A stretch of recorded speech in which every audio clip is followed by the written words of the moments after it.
নবী করিম সাল্লাল্লাহু আলাইহি ওয়াসাল্লাম কমেন্ট শেয়ার করে পাশে থাকুন। নবী হওয়ার আগে তিনি যে গুণাবলীগুলো অর্জন করেছিলেন, এই গুণাবলীগুলো আমরা অনেক সময় পাশ কাটিয়ে চলে যাই।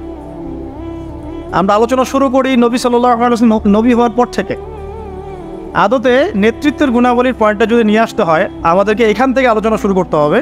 নবী সাল্লাল্লাহু আলাইহি ওয়াসাল্লাম নবুয়ত পাওয়ার আগে কেমন মানুষ ছিলেন। একটা হাদিস থেকে আমরা এটা বুঝতে পারি। এটা সহিহ বুখারীর প্রথম খণ্ডের ওহী অধ্যায়ের মধ্যে আছে এবং খাদিজা রাদিয়াল্লাহু আনহা এখানে অনেকগুলো কথা বলেছেন। হাদিসটা অনেক লম্বা, আপনারা বাসায় গিয়ে একটু দেখে নিন। আমি খুব শর্ট করে মূল জায়গাটা বলছি। আল্লাহ নবী সাল্লাল্লাহু আলাইহি ওয়াসাল্লাম যখন ওহী প্রাপ্ত হলেন, আপনারা জানেন উনি ভয় পেয়েছিলেন। জিবরাইল আলাইহিস সালাম এসে তাকে বলেছিলেন, ইকরা, আপনি পড়ুন।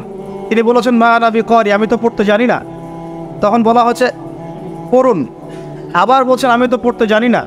চেপে ধরা হচ্ছে, ছেড়ে দেওয়া হচ্ছে, চেপে ধরা হচ্ছে, ছেড়ে দেওয়া হচ্ছে। 3 বার চেপে ধরা হয়েছে। একটু চিন্তা করতে পারি কি না আমরা, যদি কোনো জিনও এসে আমাকে চেপে ধরে তাহলে কি অবস্থা হবে? জিন তো খুব বেশি শক্তিশালী না। আউযু বিল্লাহি মিনাশ শাইতানির রাজিম পড়লেই চলে যাবে, অথবা আউযু বিকালিমাতিল্লাহি তাম্মাতি মিন শাররি মা খালাক পড়লে চলে যাবে, অথবা বিসমিল্লাহিল্লাযী লা ইয়াদুররু মা ইসমিহি শাইউন ফিল আরদ ওয়ালা ফিস সামা ওয়া হুয়াস সামিউল আলিম পড়লে ইনশাআল্লাহ চলে যাবে। আরও অনেক দোয়া আছে, জানতে হলে স্পেশাল সাক্ষাৎ দরকার ভিজিটের সাথে, ঠিক আছে? এখন ফেরেশতা চেপে ধরলেন, তাহলে তো ব্যাপারটা অনেক কঠিন, অনেক বার্ডেন তার মাথায় তখন ছিল, বুকের মধ্যে ভার। এই অবস্থায় তিনি যখন বাসায় এসেছেন, খাদিজা রাদিয়াল্লাহু আনহাকে তিনি একটা কথা বলেছেন, খাশিতু ওয়াকাদ খাশিতু আলা নাফসিক, আমি আমার নিজের নফসের উপরে ভয় পাচ্ছি। আপনারা পড়ে দেখেন, সহিহ বুখারীতে আছে প্রথম খণ্ডে ওহী অধ্যায়। এই জায়গায় খাদিজা রাদিয়াল্লাহু আনহা 4টা থেকে 5টা বাক্য বলেছেন তার সম্পর্কে। 1, আপনি এতিমের দেখাশোনা করেন। 1, আপনি বিধবাদের খোঁজখবর নেন। আপনি মুসাফিরদের খাবার দেন। হ্যাঁ, আপনি অসহায়ের পাশে দাঁড়ান। আল্লাহ রাব্বুল আলামিন আপনাকে ধ্বংস করবেন না ইনশাআল্লাহ। তিনি কিন্তু নবী এই মাত্র হলেন, আর এই কথাগুলো নবুয়তের আগের চারিত্রিক বৈশিষ্ট্য ব্যাখ্যা করছে, তাই তো? নবী সাল্লাল্লাহু আলাইহি ওয়াসাল্লাম বিয়ে করেছেন কত বছরে? 25। আর খাদিজা রাদিয়াল্লাহু আনহার বয়স তখন 40। নবী সাল্লাল্লাহু আলাইহি ওয়াসাল্লামের বয়স তখন 40, বিয়ে হয়েছে 25-এ। 25 থেকে 40 কত হলো? 15 বছর। এই 15 বছরে খাদিজা রাদিয়াল্লাহু আনহা দেখেছেন নবী সাল্লাল্লাহু আলাইহি ওয়াসাল্লাম মিসকিনদের পাশে থাকেন, তিনি এতিমের দেখাশোনা করেন, তিনি বিধবাদের খোঁজখবর নেন, মুসাফিরদের অন্নদান করেন, মিসকিনদের পাশে থাকেন। মানে তিনি কারো প্রতি জুলুম করেন না, তিনি খুবই মানবিক একজন মানুষ এবং তার চারিত্রিক বৈশিষ্ট্য অনন্য সুন্দর। ইনশাআল্লাহ আল্লাহ আপনার কোনো ক্ষতি করবেন না, এটা তার স্ত্রী তাকে বুস্ট আপ করলেন পিছন থেকে। এখন নবুয়তের আগের এই গুণাবলীগুলো কি আমরা অর্জন করতে পেরেছি? নবুয়তের আগের এই চারিত্রিক গুণাবলীগুলোই কি আমাদের নেতৃবৃন্দের মধ্যে আছে কিনা? নেতৃবৃন্দ বলতে আমরা সবাই বোঝাচ্ছি, মনে করেন আমাদের মধ্যে আছে কিনা? আমরা সবাই কোনো না কোনো জায়গায় দায়িত্বশীল, বাড়ির বা মসজিদের বা ব্যাংকের বা অর্থনীতির বা রাজনীতির। এখন এই যে এতিমের দেখাশোনা করা, বিধবাদের পাশে থাকা, মিসকিনদের খোঁজখবর নেওয়া, মুসাফিরদের অন্ন দেওয়া এবং দুর্বলদের সাহায্য করা, এটা আমাদের মধ্যে আছে কিনা? নবী তিনি এখনো হন নাই, কেবল হলেন। নবুয়তের আগের গুণাবলী নবীজি বলছেন, ইন্নামা বুইসতু লিউতাম্মিমা মাকারিমাল আখলাক, আমি উত্তম চরিত্রকে পূর্ণতা দেওয়ার জন্যই প্রেরিত হয়েছে।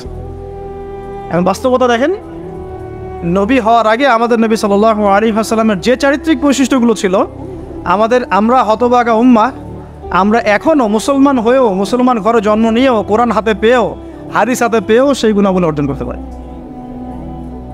অগণিত মুসলমান জিনা করে, মুসলমান সুদ খায়, অগণিত মুসলমান ঘুষ খায়, অগণিত নেতৃবৃন্দ দুর্নীতি করেন। সবার কথাই বলছি, আমরাও দুর্নীতি করি। যেমন আমরা যে লেকচার দিতে বসেছি, আমি যদি আমার হক আদায় না করি, এটাও আমার ইলমের উপর দুর্নীতি হবে কি না? আর আমাকে যদি কোনো প্রশ্ন করেন যে প্যালেস্টাইন এখন যে ইস্যু চলছে, এটার কি জবাব হবে, আর আমি যদি আমার স্বার্থ চিন্তা করে পাশ কাটিয়ে ডানে বামে অ্যান্সার দেই, দুর্নীতি করলাম, ইলমের সাথে করলাম কি না? এই জন্য জিজ্ঞাসা করেন না। ঠিক আছে, আচ্ছা। তো দেখুন নবী সাল্লাল্লাহু আলাইহি ওয়াসাল্লাম এই গুণাবলীগুলো আছে কিনা? আমরা সুদ খাচ্ছি, আমরা জিনা করছি, আপনি 5% মানুষ খুঁজে পাবেন না এখন যারা সুদ খায় না। কোনো না কোনোভাবে আমরা রিবার সাথে জড়িত।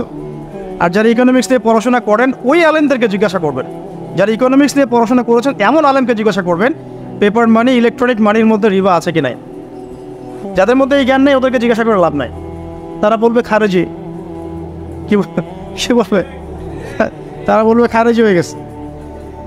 সুবহানাল্লাহ। যাই, আমরা দোয়া করি আল্লাহ পাক তাদেরকে তাসকিয়া দান।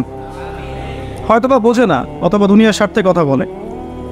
এখন আমরা জিনা করছি, উঠতে বসতে চলতে ফিরতে, বাসে, অটোতে, উবারে, এইখানে এখানে সবখানে।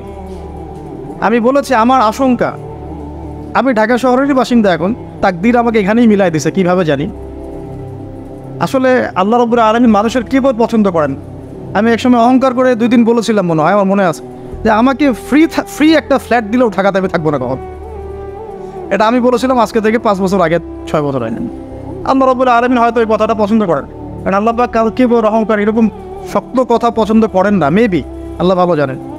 তো আল্লাহ পাক এইখানেই আমাকে শ্বশুর বাড়ি দিয়ে দিস, থাকবে না মানে থাকতেই হবে।